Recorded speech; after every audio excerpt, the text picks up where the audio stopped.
शिवपुरी नाम का एक गांव था जहां एक बूढ़ी औरत सावित्री अपने बेटे मोहन के साथ रहती थी। मोहन मजदूरी करके अपना घर खर्च चलाता था। मोहन अब जवान हो गया था, इसलिए सावित्री ने उसकी शादी करने का विचार किया। फिर उसने पास के गांव की एक लड़की सोनम से उसका विवाह करवा दिया। सोनम एक बहुत ही संस्कारी और गुणी लड़की थी। वो भगवान शिव की बहुत बड़ी भक्त थी। वो हर सावन उनके व्रत रखती। सुबह जल्दी उठकर नहाकर वो पूजा पाठ करती। ऐसे ही समय बीता और अब सावन का महीना शुरू हो गया। कल से तो सावन है। कल सुबह जल्दी उठकर महादेव के मंदिर जाकर उनको जल अर्पित करूंगी और उनकी पूजा करूंगी। इस बारे में जाकर उसने अपनी सास से बात की। माँ जी, कल से सावन का महीना शुरू हो रहा है, तो मेरा बड़ा मन है भोलेनाथ को जाकर जल चढ़ाने का और उनकी पूजा अर्चना करने का। नहीं, कोई जरूरत नहीं है बहू, मंदिर यहाँ से दूर है, पैदल आने जाने में काफी समय लग जाएगा। ये सुनकर सोनम उदास हो गई, लेकिन उसके पास अपनी सास की बात मानने के अलावा और कोई चारा भी नहीं था। वो बेचारी चुपचाप उदास होकर घर के कामकाज में लग गई। अगले दिन जब वो नहाकर कुएं से पानी लेने जा रही थी, तभी उसे गांव की कुछ लड़कियां हाथ में पूजा की थाली और लोटा लेकर मंदिर की ओर जाती हुई दिखी। उसने उनको रोककर पूछा, बहन तुम कहाँ जा रही हो? अरे ये भी कोई पूछने की बात है, अब हाथ में लोटा और पूजा की थाली है तो जाहिर सी बात है ना, मंदिर ही जा रही होंगी।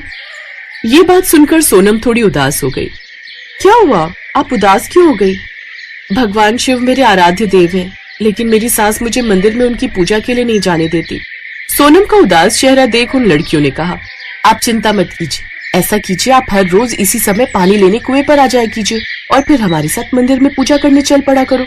लेकिन अगर मैं घर से पूजा की थाली लाऊंगी तो माँ जी समझ जाएंगी कि मैं मंदिर जा रही हूँ। तभी दूसरी लड़की ने कहा, ओहो तो ऐसी बात है, कोई बात नहीं, इसका भी हल है हमारे पास। एक काम कर सकते हैं, आप हर रोज हमारी पूजा की थाली से भोलेनाथ की पूजा कर देना। ये सुनकर सोनम बहुत खुश हुई। अब वो हर रोज उसी समय पानी लेने के बहाने घर से निकलती और उन लड़कियों के साथ मंदिर जाकर शिव जी को जल से सींचती और भक्ति भाव से भगवान शिव की पूजा आरती करती। ऐसे वो अब हर रोज करने लगी। वो उन लड़कियों की थाली से ही भोलेनाथ को धूप दिया फल फूल चढ़ाती और उनकी पूजा करती। ऐसे ही समय बीता और सावन की शिवरात्रि का दिन आ जाता है। उस दिन सोनम ने उपवास रखा। आज वो फिर मंदिर आई, लेकिन उस दिन उसने सोचा, मैंने हर रोज उन लड़कियों की पूजा सामग्री से ही भोलेनाथ की पूजा की है, लेकिन आज तो सावन मास की शिवरात्रि है। आज के दिन तो भोलेनाथ को मुझे कुछ अपना अर्पण करना चाहिए। ऐसा सोचकर सोनम ने अपने नाक की लौंग निकाली और उस भोलेनाथ पर अर्पित कर दिया। हे भोलेनाथ, मुझे क्षमा करना, इसके अलावा मेरे पास कुछ नहीं है तुम्हें अर्पण करने को। भोलेनाथ की पूजा करके सोनम पानी लेकर घर लौट आई। अब वो अपनी सास से नजरें छुपाती हुई घूंघट से किसी तरह अपना चेहरा छुपाने लगी, लेकिन तभी सावित्री की नजर उस पर पड़ गई। अरे बहू, ये तुम्हारी नथ कहाँ गई? अब पता नहीं माँ जी, लगता है कहीं गिर गई। गिर गई? सोने की नथ गुम कर दी? तुम भी न बहू बड़ी लापरवाह हो। अच्छा बताओ मुझे, आज तुम कहाँ कहाँ गई थी? हम वहीं पर जाकर तुम्हारी नथ ढूंढ लेंगे। ये सुनकर सोनम थोड़ा घबरा गई और फिर कहने लगी, माँ जी सुबह जब कुएं पर पानी भरने गई थी तब तो मेरी नथ मेरी नाक में थी, लेकिन लगता है उपले थापते हुए वो कहीं गिर गई।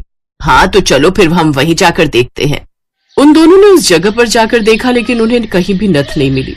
फिर सावित्री ने कहा, लगता है उपले के अंदर गिर गई होगी, चलो इन उपलों के अंदर देखते हैं।